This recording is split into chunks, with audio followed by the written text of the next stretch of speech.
I'd like to introduce today's speaker and facilitator, the Jorge Paulo Lemann Associate Professor of Education and Brazil Studies, Dr. Gabrielle Oliveira.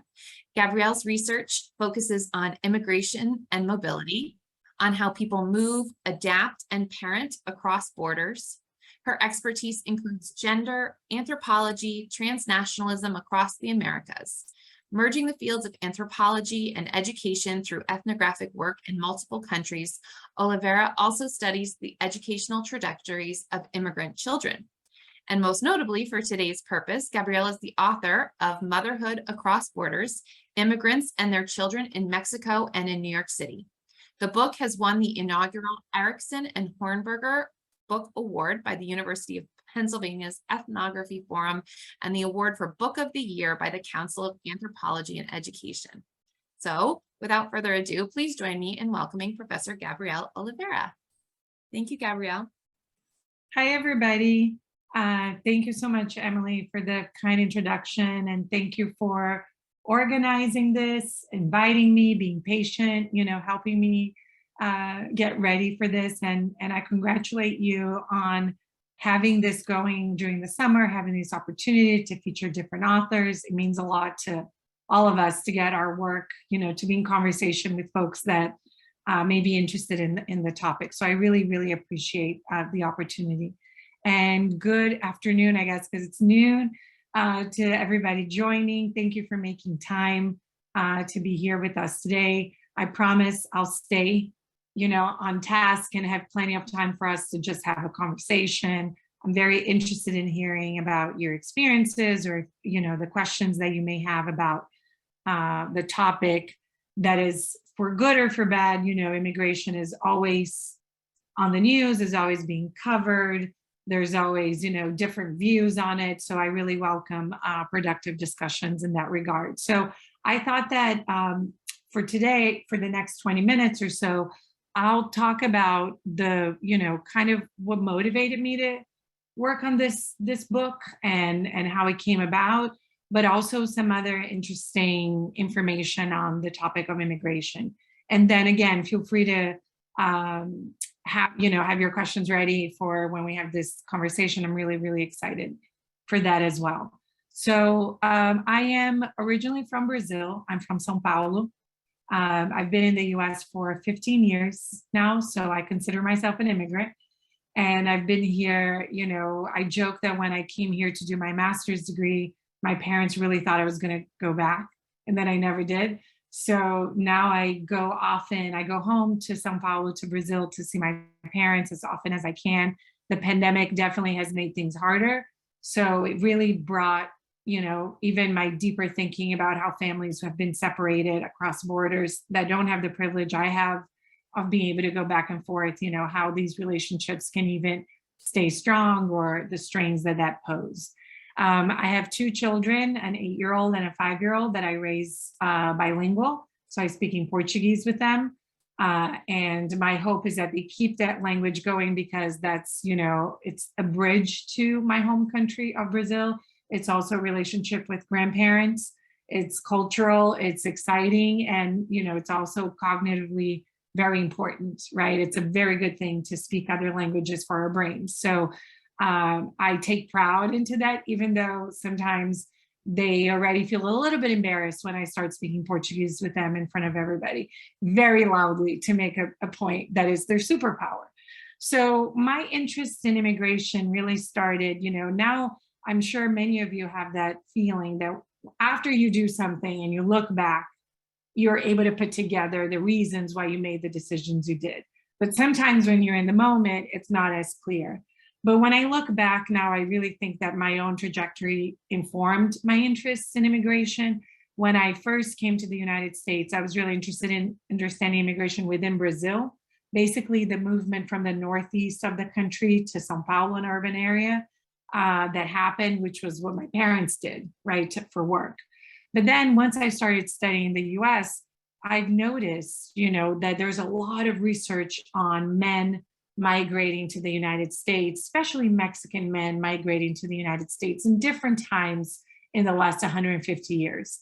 But I didn't know as much about the women migrating. And I was really interested in kind of tracing that movement, and then especially women who are mothers, right? So what happens when you're a woman, a mother, a caregiver, you have children, you migrate? What happens to the children? What happens to the caregiver that stays in the home country? What happens to children's trajectories? So I got really interested in that. And then I went to Mexico when I was doing my master's program. And I went to this town that the folks that lived in this town referred to it as a ghost town. And when I asked them, why is this a ghost town? Why do you refer to it as a ghost town? They said, well, because what we have here are young children and grandparents. But the folks, the adults in the reproductive age, time are in the United States. And they were sending remittances home, they were sending money home, and children really benefited from the money that was coming in, right? Like we saw higher completion rates in schooling, we saw more stability, right? So, but then I was thinking, okay, but are they connected? Are they still a family, right? Do they still consider themselves within the same family unit?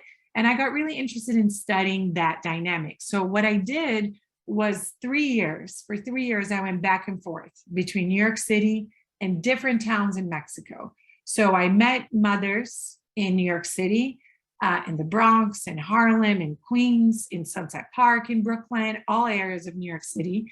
And I would start with them and I'd interview them. I do home visits and really understand their family dynamics in the US. And then I traveled to Mexico and I'd meet the families there, which were usually children between the ages of 3 and 18, being cared by a maternal grandmother 99% of the time. Only one of the families I worked with was being cared by an aunt, but everybody else was, under the care of a maternal grandmother in Mexico. So for 3 years, I tracked those relationships, and I was interested in, what makes a family when you're away, right? What are the bonds that keep people together? And I really found that education became what I call this currency of love, right? That once these parents migrate, they're saying, hey, I'm doing this for you.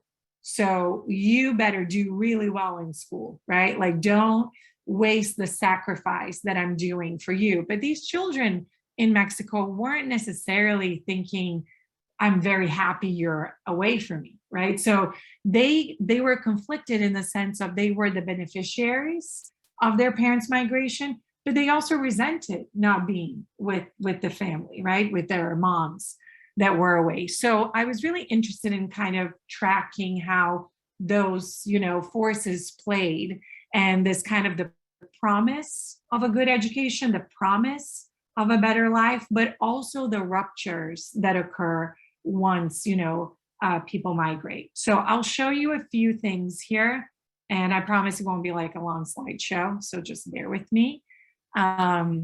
Maybe somebody can give me a thumbs up if you can see okay, I see, thank you.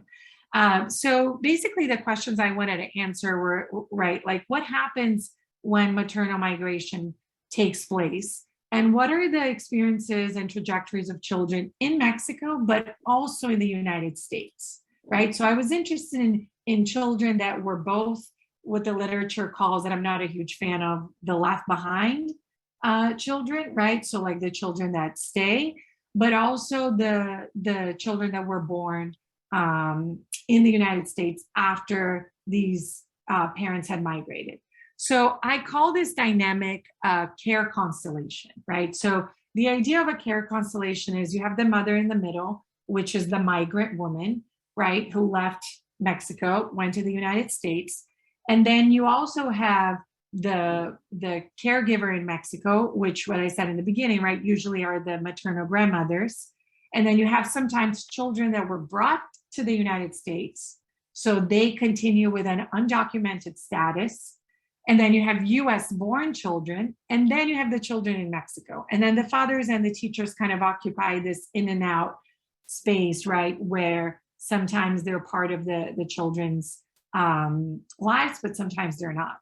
But I really thought about this idea of a constellation as opposed to a family because, and allow me some like poetic license here, but when you look up in the sky, right, And now with the new telescope is even more exciting. I don't know how many of you are excited about the space. I know I am very excited about the space. And when you look up in the sky and you see the stars, you're never able to see all of the stars, right? In the same way that you're never going to be able to see everybody that is part of what you consider to be your network, your care network, your family, right? So the constellation allowed me to kind of say, okay, who are the people involved in the everyday care of children, right? So these were the folks that kind of inhabited that space of being involved in the care of the children. So it's really, so care in the middle is what brings them together, right? So you have the US born children, the children in Mexico, undocumented youth in the US, and also the children that these women professionally took care of, because 80% of the women were caregivers, babysitters, domestic workers, one way or another. So they also had children that they were taking care of. But I wanted to show you, this is a picture that I usually start my talks by showing, and then you can take a guess where you think the here and the there is, right? So you can see on my left side, right? So you see a woman pushing her little girl into, and you could say, well, is this in Mexico or is this in the United States, right? And then on the other side, you have the parents who were away from their children, reading letters, looking at pictures, and they're actually based in Jackson Heights in Queens, right? So, and then the bottom picture, which is, all their daughters, this couple's, all of their daughters lived with a grandmother in this house that was pink and blue. And they're all there, but the parents are away. So this idea of where the here and where the there is, and what does it mean to stay connected, was always very important. And mind you, I did this work, I started my work in 2009. And now we have, technology in a way that it's way more influential than it was, but back then already folks were FaceTiming already, or Skyping, or using different technology on Facebook to stay connected. But these worlds, they stay connected. A lot of it has to do with being able to provide a better life, which is a code for providing a better education, right? So the parents in the US are very concerned if their sacrifice is being worthy of their children's trajectory in both sides. So these constellations, right? So it's kind of this idea of looking, and this is just a brief description of how long it took me to do all this work and how many people I talked to, but it's really, these 20 families, these 20 transnational care constellations, the number of mothers I interviewed and children I interviewed, and the drawings I collected. It was a very robust research for over 3 years, and really tracking those movements, right? I was able to witness women giving birth in the United States, or baptisms in Mexico, or graduations, right? And money being sent, and people having falling outs, right, between them, but also resilience. So it was the idea that the design of being a 3-year endeavor was precisely to look at what happens when families are separated for this amount of time, right? And these constellations, right, what it's interesting is to say, if people ask me, okay, so who would you say was better off? The children that stayed in Mexico and were receiving money from the parents here, or the children here who had an opportunity in the United States? And the answer is, it's complicated, right? And it depends, because a lot of the ideas that folks may have, right, is that folks were leaving Mexico because of poverty and violence. And it is true in part, right? But at the same time, they arrived to the United States and they're living in very small apartments in the South Bronx in New York City, where it's a 1-bedroom and there's 12 people living there. They're living in high poverty, high violence spaces anyway in the United States. They're going to underfunded schools, right? So it's also that it's not that clear that in the US you would automatically get the best possible opportunity, because you're coming into a social class that is still very much in need, right, of all these other services. So looking at this kind of landscape, it's interesting to see how these mothers, so here's an example of Fernanda, who's in the middle, who's an undocumented woman in the United States, who brought with her Florencia, who's a 17-year-old undocumented youth who then became pregnant. She also had two daughters in the United States, 9 and 7, who were US born, so they were citizens. But then she left her son, Joaquin, in Mexico, who was being taken care of by his grandmother, but who also became a new father at a very young age. So you have this mother in the middle trying to kind of keep these relationships together, and she needs to provide in different ways. One way may be completely financial. The other way may be completely emotional. The other way may be more coaching, right? Or splitting responsibilities with a youth that is living in their homes. So in the same way that mothers already mother their children differently, these women also had to kind of think about, what is my investment here, right? Like, what does it mean to be mothering children with different needs in terms of kind of not just the needs, but also the idea of documentation, immigration status, right? So also part of what I did in this research, and I still do, is to talk to children. So that's the part of talking to mothers and interviewing mothers, but I also spend a lot of time with children in schools as well. So I usually collect drawings and I ask children to draw how they imagine either the United States to be or Mexico to be like, right? So in this case, I asked a child in Mexico to draw what he thought the United States looked like. And this is a child that had a parent, a mother living in the US. So as you can see here, this child is saying, you know, the way that I imagine is with more job opportunities, more technology, but with more pollution. And it's a really rich country. It's a really, you know, rich in the sense of also good country. And here you can see a stadium, a park, an airplane, a factory, which is where the parents worked. So this connection between families is not lost because you can't see each other for 10 to 12 years, which is how long these mothers were going without seeing their children, right? So in this one here is this child drew the border. So he drew it as a bridge with rain and tall buildings, a hotel, right? And the police and a highway. Again, kind of alluding to the experiences that the mothers had had while crossing into the United States, right? So all of the women in my research were undocumented women who came to the US, crossing the border and staying in the US, right? So that's how they've arrived here. And then in different workshops, what I did, you know, with children was also ask them to draw their families. So in very simple words, I just asked, you know, will you draw your family? And so I could see who's part of your family. Again, keeping in mind that kids had not seen their parents in 3, 5, 7, 10, 12 years, right? So this is one particular drawing of one little girl that I accompanied for 3 years, you know, seeing her grow from 12 to 15 years old.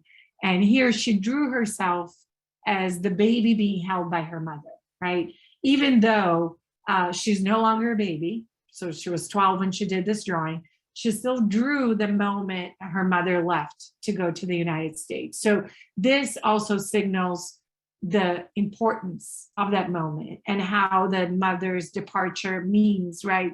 A lot for the mother, who can then support and send money back home. But for the child, there's also pain, there's also sadness, there's also a bunch of other things that come with being separated from these women. And these women weren't going back to Mexico, in part because, or in most part, because to go back to Mexico and then try to come back to the United States would cost another $5,000 to $7,000. And it's the risk of crossing the border again. So once you're in the United States, it becomes very hard for you to go back and forth because the laws in the country have changed and really don't allow for this circulation that once was a feature of American immigration policy. So this is, you know, there's other examples that I usually have of children playing video games across borders with their siblings, right? So they would stay connected in all these different ways where you would think, right, like, oh, because you're away, then you can't have that relationship anymore. But that relationship is very present because the mothers really, really keep that piece going, right? That it's an incredibly important feature of making family. So the idea that once they cross the border and then they're abandoning these children, it's not really what I found. I found that these women are actively reconceptualizing what it means to be a mother. And sometimes it may not be my idea of motherhood, which would mean that I pick up my children from school every day, I bathe them, I feed them, I change their clothes, I know exactly what they're wearing and what they're doing. But for these women is really kind of the best chance possible at a good life, right? So it's that ultimate sacrifice to try to provide something that the children don't have. So one of the things, and I'll spend the next 5 minutes talking about this, and then I'm happy for us to kind of go into questions and answers, or questions and comments and reflections, because I may not have all the answers here. But it's really the idea that in the United States, like many other countries, it's not a feature of the US alone. I'm from Brazil. Brazil actually has a very nationalistic policy within, for their borders, that it's very inward looking. In the US comparing to Brazil, for example, it's a way more multicultural, bilingual nation versus a country like Brazil, right? So while the policies have been increasingly more restricted, and this is not just one government doing, right? So if you want to look at the last really 40 years, and we can go farther if you want, but if you look in the 80s, it was under Ronald Reagan that we had the big amnesty law that was passed, and he was a Republican president. So it was the best piece of legislation that passed in the last 50 years, really, of US policies and immigration. And that amnesty allowed families to come. So if somebody became legal in the US, they were able to bring their 5 people from Mexico, from Honduras, from different places, right? So that reunification was huge, was really, really important.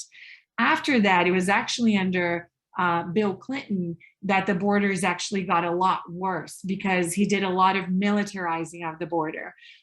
It criminalized coming into the US as a crime punishable by being incarcerated and being deported and not being allowed to come into the US for another 10 years, right? So the criminalization of trying to cross into the US only increased since the Clinton administration all the way to where we are now, right? And then we have the Bush administration, which actually, because of 9/11 and what happened with the terrorist attack, then the borders became even more complicated for people to go in and out, right? So what was once a feature of US-Mexico relations, which was this kind of circular aspect of people would come, men especially would come, will go to California, would work in farms, and then migrate back to Mexico, be there for 3 months, and kind of do this back and forth, was interrupted. So then people then made decisions about staying in the US for longer, and then the risk and the market and the prices went up on trying to cross the border. So there's a whole industry, right, of border crossing that is dangerous, that makes a lot of money. But there's also the business of incarceration, where private prisons are really, making a lot of money on the amount of immigrants that are then being incarcerated and being put in prisons because of the crossing, right? So then after, Bush, when we have the Obama administration, he was already arresting families together, detaining families together, not separating them. And then when Trump took power, their government was very restrictive, not just in this undocumented migration, but also in the documented realm. So the number of visas for refugees went down, the number of work visas went down, green cards went down, right? So an entire immigration landscape was very affected by the government. And then, the most famous policy was the family separation policy, which is a policy I study. And hopefully my newest book will talk about, it's called Now We're Here, Separated Families, and Educational Trajectories, which works with families who were separated in 2018 and 2019 that have been reunified, and looking at the educational trajectories of the children who were reunified. And these were kids who were separated from their parents for 70 days, 80 days, sometimes up to 6 months. There's still about 400 children who have not been reunified with their parents. And about, out of the 2,500 children who were separated from their parents, about 700 were under the age of 1. So a lot of these young children, there's no way of identifying because a lot of the parents signed documents that they didn't know what they were signing, which made them not eligible to find the children. And so there's all these other complications of existing as a family that, I study, and I'm very dedicated to understanding these dynamics. I think I try to challenge my own perspective of what I think a family is or a motherhood is, to try to understand how folks construct these realities for themselves. And it's really a survival mechanism, right? I always say this, unfortunately, the media looks for me to talk when there's a crisis, but not when there isn't one. So they always ask me the question, why are we seeing so many immigrants at the border, right? And I say, immigration is as volatile as the stock market. So if something is happening in the world that signals that there's a better opportunity elsewhere, people are going to move, right? Mobility and moving and migration is as old as drinking water, right? And sleeping. People are always going to look to find the best space for them to thrive and live a life with dignity.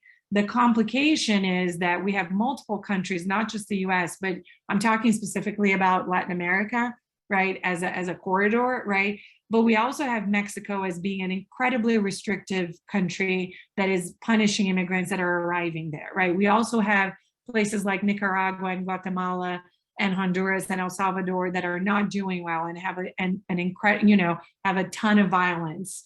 So not really having a system, a government that can take care of folks there. We also have countries, like Brazil and Venezuela that are more unstable, like Venezuela and Brazil, going through an election year this year. A lot of people are leaving. We had a record of 4.5 million people leaving Brazil in the second semester of 2021, right? Because of this idea of the hopelessness of the future, of being in a place where you don't think you're going to be able to survive with the salary that you're receiving, that you're not going to be safe. So all of these things factor into a family decision to migrate. And then schools are kind of the number one space where these kids spend 8 hours of their days, right? So it's really important. My work is really, I really try to work with different districts, school districts in Massachusetts and New York City, to work with preparing teachers, to work with coaches, psychologists, social workers, principals, to have this kind of structure that understands where children are coming from and provide, the best possible path for them moving forward, because schools end up having to be responsible for the failures of different policies, right? That it's not their fault, but they're there as kind of this huge receiver of families and children. So it's a tough space to be, but I am trying to be more hopeful. And I really learned from the practices of incredible teachers and social workers and principals who are going above and beyond to truly understand the children in front of them, because 1 in 4 children in the US are sons and daughters of immigrants or immigrants themselves. And that's the route we're going, right? So it's not actually going down, it's going to go up, the amount of second generation children in US public schools. So I'm going to stop here, and hopefully we can, have a conversation, and any questions or comments, or if you have your own experiences that you want to share, I welcome those as well. So thank you. Thanks, Gabrielle. So as she mentioned, if you have a question, feel free to put it in the chat box and we can ask it. Or if you prefer, feel free to raise your hand using the raise hand function. Let us know if you need assistance raising your hand. You could just type raise hand in the chat if it's easiest. And then we'll call on you. So we'll get started with some of the pre-submitted questions while you might be thinking about your questions. And one of the questions that came in from those that were pre-submitted is, how does graduation impact employment among immigrants? And what did you find in your research? Yeah, so that's a great question. And one of the things, so for example, in my research, people are mixed status, right? So there are folks that are undocumented, but that have DACA. And DACA, for those who are not familiar, is deferred action for childhood arrival, which was passed under the Obama administration. Basically means if you were brought to the United States as a child and you fit the age that they put there for you, you can then have a status that is renewable every year, which makes you eligible for work and to go to college, right? And to go to get a master's or a PhD or whatever. So that really had a positive impact on employment, right? Because as an employer, it's very hard to employ somebody that doesn't have a legal status that is employable, right? So if you're trying to employ, even if it's the best person ever, if that person doesn't have the papers that the government wants you to have, then you can't have them working for you. Then they're going to work different jobs that don't need that, right? Domestic work, landscape work, restaurant work, right? All these different work, different occupations that folks may go into that have lower wages. So then you have immigrants. When folks say, well, immigrants are driving lower wages, it's actually, the opposite in terms of it's whoever will hire them because of the lack of paperwork, they can pay them less. So that's, so it's a result of the policy that has that. So DACA really helped with that. And the more we can have immigrant children and youth in formal education, the better that's going to be for employment, right? Because then employers may be able to petition for that person to become, to work for them, right? But that's all very costly on the employer. So there aren't great incentives for the employer to try to vouch for somebody or go through all the pain of paperwork if they could hire somebody else that doesn't need that, right? So then you kind of have a discrimination based on immigration status that complicates. So hopefully that gives you a glance of, if you have for DACA that really increase employment opportunities, for the ones that don't, you still have them going into jobs that are not high-paying jobs. Thank you. Our next question is from Emily Trono, and it is, based on your research, what advice do you have for teachers or students or even schools here in the United States? Emily teaches high school in Boston. Oh, that's so nice. That's great, Emily. I'm in awe of teachers, especially during the pandemic. So great work. Yeah, I think that one of the things, and I work at the School of Education, right, at Harvard. I teach folks who want to be teachers or who are teachers that are getting more credentials, right?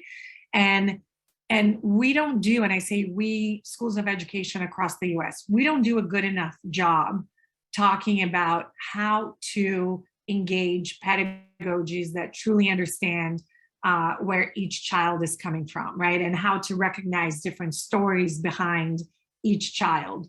We tend to be very much focused on teaching literacy and math and, kind of the content, but not really thinking through important pedagogies. And then the teachers, folks like Emily, right, end up having to do a lot of their work on their own once they're given a class and they're in the schools.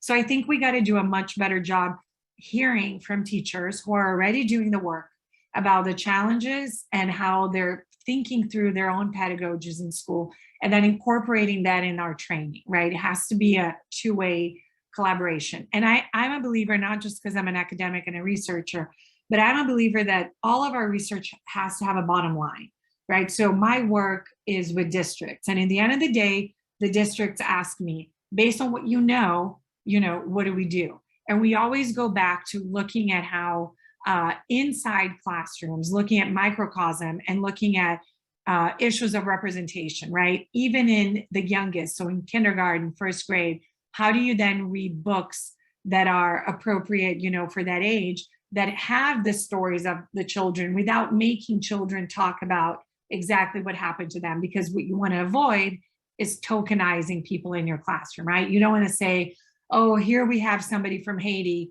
please tell us everything about Haiti. Well, the person may be, why does it have to be that one child's responsibility to inform and teach everybody else about what happened to him or her or them, right? within that space. So it is part of the school curriculum to move really to a multicultural, intercultural approach where you're having not just inside the classroom, but you're having as an ethos of the school, right? And that's as basic as signage in your walls, right? But also as deep as social workers and psychologists being trained on the trauma of border crossing, on being trained on the trauma that it is if you're living in a household that every day somebody can come and knock on your door and take your parent, right? Because they can be deported. Or somebody that is living in a high violence, high poverty area, and understanding that, you know, making that child do a ton of homework at home, it's not going to work out and it's going to lead to more punishing and more, you know, issues. So it's really kind of shifting the focus, not just on the content. And listen, I'm a mom of a 5 and an 8-year-old. I love to see them learning math and reading and social studies and everything, but it's on the pedagogies of understanding the children in front of you and understanding that each class is going to be different. So you can't really apply that one modality of, you know, managing a classroom or punishing or rewarding in the same way that it's been in the past. But I think it has to be, we need to do a better job attaching the practice to the theory. And we don't do that, you know, when we're in master's programs or in undergraduate programs. We got to bring these together and bring practitioners to talk to our students about the challenges that they face, you know, every day. Thank you. And it's certainly a challenging job teaching in a diverse school district. So thank you, Emily, for your question. Okay, the next question is from Sarza Yasmin. I hope I said that correctly. Professor Oliveira, thank you so much for the talk. Could you please talk about how other family members play a role in supporting transnational motherhood? These would be the family members present where the child is located. Yes, thank you for that question. So one of the things that when I did my research, I went looking for the mother and the child, right? And in my mind, the mother was somebody between 20 and 45 years old, and the child was little. But then what I also found is that these mothers are also somebody's children, obviously, right?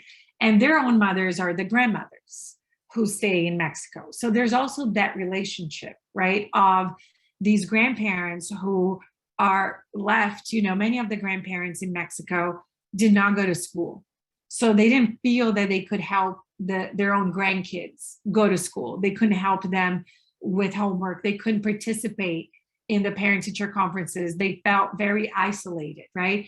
But they came from this position of love and care, right? So those networks in Mexico, for example, were paramount for that child to be healthy, for that child to exist. And it was really, really led by the grandmother, right? And it was the grandmother who was working through an aunt or a cousin or an uncle or, you know, or friends and neighbors, right? Or the comadres, right? Which is kind of this idea that you're not linked by blood, but you are by love and care and proximity. So these networks really allowed for people in Mexico to be able to care for that child, right? Like the mother by herself in the US could not just keep that relationship going. She needed everybody else's affirmation that she was also to remain part of, you know, the child's life in Mexico. But the grandmother and the mother also had this relationship where they missed each other.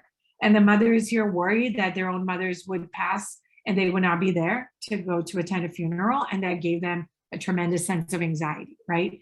In the US side, the best practice I found was a co-op called Si Se Puede, Yes We Can, in New York City, where women, immigrant women, got together and they kind of vouched for one another, right? So they weren't documented, so they couldn't really have somebody helping them if an employer was taking advantage of them, right? Or if they had to go to work and somebody had to pick up their children, right? So they really stay together within these networks that, you know, in this co-op in Brooklyn or different, you know, neighborhood spaces where children would go play together. And then the mothers would talk to one another and kind of have these networks. But without that, you know, there's one of them would take care of 4 or 5 children on Fridays. So then the other ones could go and clean homes, right? And come back. So there's a lot of these different movements that really wouldn't happen without that. And then you also had the teachers And some teachers, depending on the location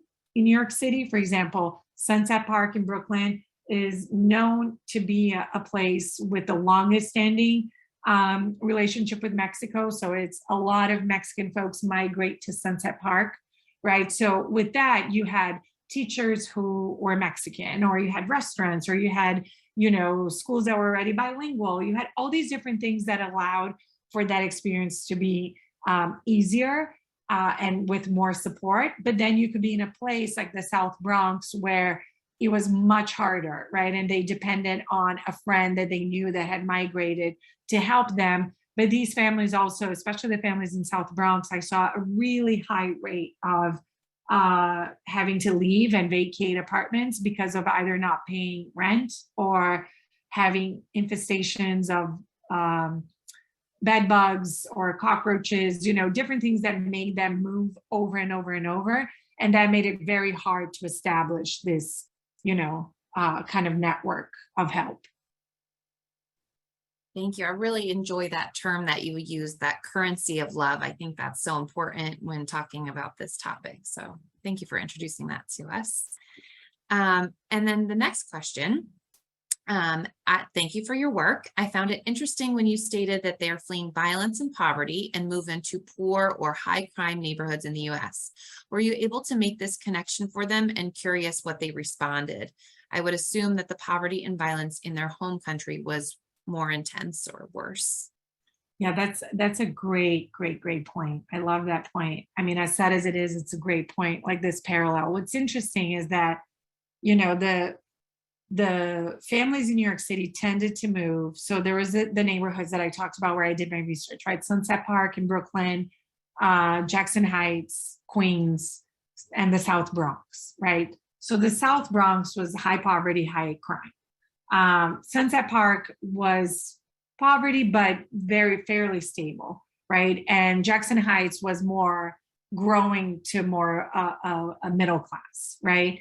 But still, what it meant is that they moved to places that were much smaller than the homes they lived in Mexico, right? So in Mexico, they would have a space where there were chickens and donkeys and different animals, and then so there's outdoor space, but maybe no running water, right? But then in the US, they'd have running water, an elevator in a building, but it was tiny, and it was all, the rent was high, so all these different things. But when I asked the children, specifically this one family in the South Bronx that I worked with for a very long time, and they wouldn't let, they were saying that they didn't want their kids to go out and play in the US because there's like a gang activity that they could see, right? But then when I asked the children, how do you think your siblings are in Mexico? And they would say, oh, Mexico is very, very violent. People are dying every day. It's a very hard place to live. People are getting their heads cut off, right? Like they would go very, sensationalist TV style. And these are kids born in the US talking about how hard it was to live in Mexico and how violent it was there, while their parents were telling them they couldn't leave their building because of gang activity in the United States, right? So while they were able to make, the parents were able to make those parallels, the kids were very much socialized within what they understand to be, we're here, we're safe, this is our best shot at a good life. But it was definitely an interesting take to that the US was, being in the US was still more important and more valuable, even with all the drawbacks of violence and poverty. They could still make money and send it home, right? And that particular hope of being able to move an entire family in Mexico from a social mobility, economic mobility point of view, that made it all worth it, right? For them to be here. So these conversations about violence, they really varied, and they were very circular in terms of like, where is violence and what is violence, right? But this idea of, even with all the issues that we have in the United States, this is still the promised land, right? Versus being where we were hopeless for our future. I hope that helps to answer. I could talk forever, so I'm trying to like cut myself off. No, that was great. That was really good, because it really is such an interesting perspective when you think about it. Okay, we probably have time for a couple more questions. I'm going to ask you a question, and then if you haven't purchased the book, I'm going to put the link in the chat so that you can purchase it if you're interested. Hopefully you are. Starting with our next question, I'm intrigued by mothers such as Senora Fernanda, the woman that you chose to highlight in today's talk. Was her first step to arrival in the US the following of a scripted itinerary, or did she travel a route that was quite fluid? Secondly, in general terms, what are the mother's benchmarks of success for their children? Oh, that's an interesting question. Do they extend beyond basic education? Yes. So the first part of the question, so just in super basic terms, 10 years ago, there was a particular route to the United States coming from Mexico.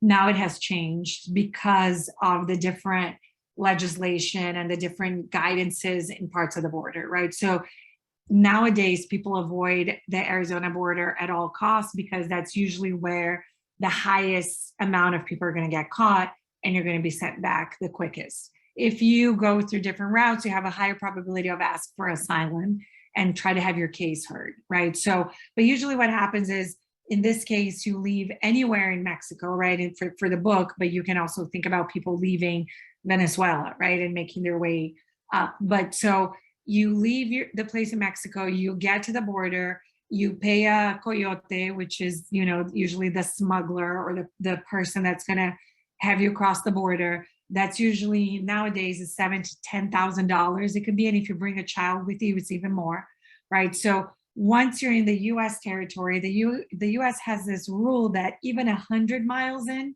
to the U.S., it's still a border. So you can be in Las Cruces, New Mexico, and still have a border patrol stop you with guns and say, "Give me your passport," right? Because that's still understood as the border of the country. So they try their best to have people go in.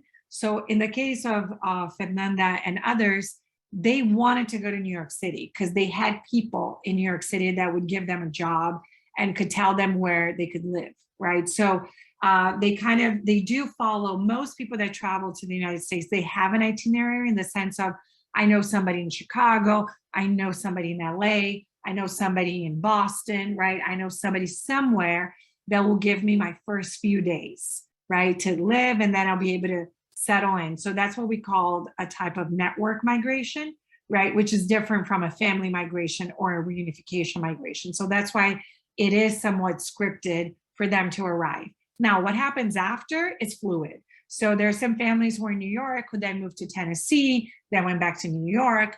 Some families then go to New Jersey. Some families then decide to go to a different state that it's not as populated, that has more work opportunities, but then it has less of like a feel for an immigrant population, which can then increase xenophobia, discrimination, violence against immigrants, right? So they kind of have to balance it out where they go, where there's enough of a population like them where they can exist, but also a place where they'll have work. So the itinerary is fluid in the sense of they're looking for work and stability, but it's scripted in the sense of that's how you arrive to the United States first, right? With a point to be there. And then the second piece on the mother's benchmarks, the first thing is education and health, right? So this idea that, I'm able to provide enough money that my child can have insurance, that can go to the doctor, can do the visits, can get, all the vaccines that sometimes you have to pay for it, right? So all the different things that you want to be sure, and then make sure that the child stays through high school. And in the case of Fernanda that I also highlighted, she was also able to put her son through college, right? And that is a huge thing because we know that if you go to college, you have a much higher probability of having social mobility and economic mobility. So the ideal benchmark would be to put their kids through college because that would secure a job that would be different from the jobs that they once had. So their dream would to have a son or a daughter that is a lawyer, that is a pharmacist, that is an engineer, that can actually break with the cycle of poverty of that family and then ensure that for their own children, right, or for their grandchildren, they're going to have this kind of mobility moving that way. So I would say that would be, their idea. But beyond that, which I think is it's also worth stressing is that, mothers also, they don't want the kids to forget about them or to think that they're no longer their mothers, right? So the thing that for me was really interesting in this research, and in the beginning was shocking, but then it wasn't anymore, was the fact that these women had not seen their kids in Mexico for a decade. But there's still this bond that where children, and I witnessed that many times as I was doing research, where a teenager in a 300 inhabitant town in Mexico would call and text their mother in Harlem, New York, and say, "Can I go out with friends tonight?" She hadn't seen him in 10 years. The last time she saw him, he was 3. And he asked her for permission.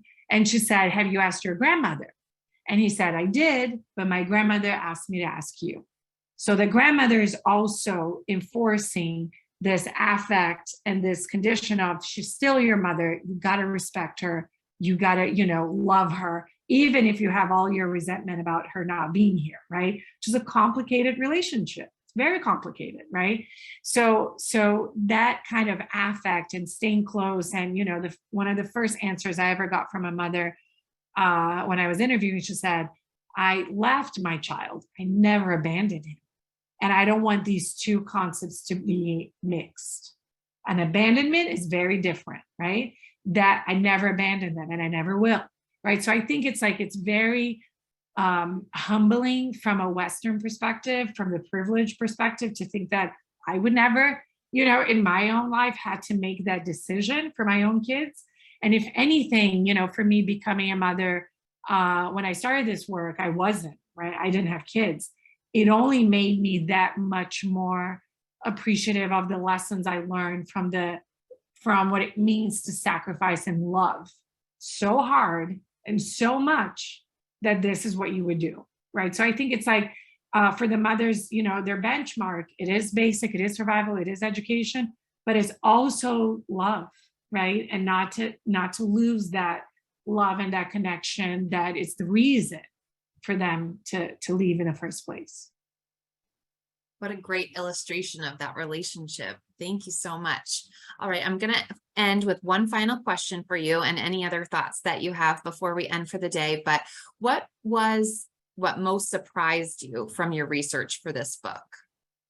I mean, I think that, I joke, but I don't joke. And I'm in touch with all of the women for my research. I get pictures of kids graduating high school and college, and marriages and baptisms, right? I earned some godchildren along the way, in being in this work, right? So I think that because I started this work from a very naive perspective, for me, the thing that surprised me the most is how much I learned, how much I would use the teachings in my own life post book, and how much I still think about, in the end of the day, what it means to parent and what it means to mother. And then the pandemic for me was really this moment where, folks are like, and me included, right? I was like, I can't go see my parents in Brazil. And that crushed me, right? That I couldn't just get in a plane and go see them. And then it was a huge dose, again, of privilege, right? Of saying, well, there are folks that's their status quo. That's how they live. That's how they exist. Right. So what can I learn from being away and using technology to stay connected? Because you can, and there are many, many different ways, right, to do it. And I think that for me has been the piece, I wouldn't necessarily just say surprising, but I think it's like the piece that still moves me to keep doing this work. Because even my husband always says, right, he's like, you only choose things that are so sad to study. But I was like, well, that's your perspective. My perspective is actually the hopefulness, that I think human and in being in this world, sometimes we forget how to be hopeful and how to think through hopefulness. And I think that's the part that for me still is one that I go back to, that I stayed with, and I kind of let it move me, to my projects. Well, that seems like the best way to end today's session, with that dose of hope. Hopefully we all take that with us this afternoon. Thank you so, so very much for giving us your time and your thoughts and your energy today. And thank you all for joining us. We will have another summer reading event in August, so please keep an eye on your email inboxes. And again, thank you so, so much.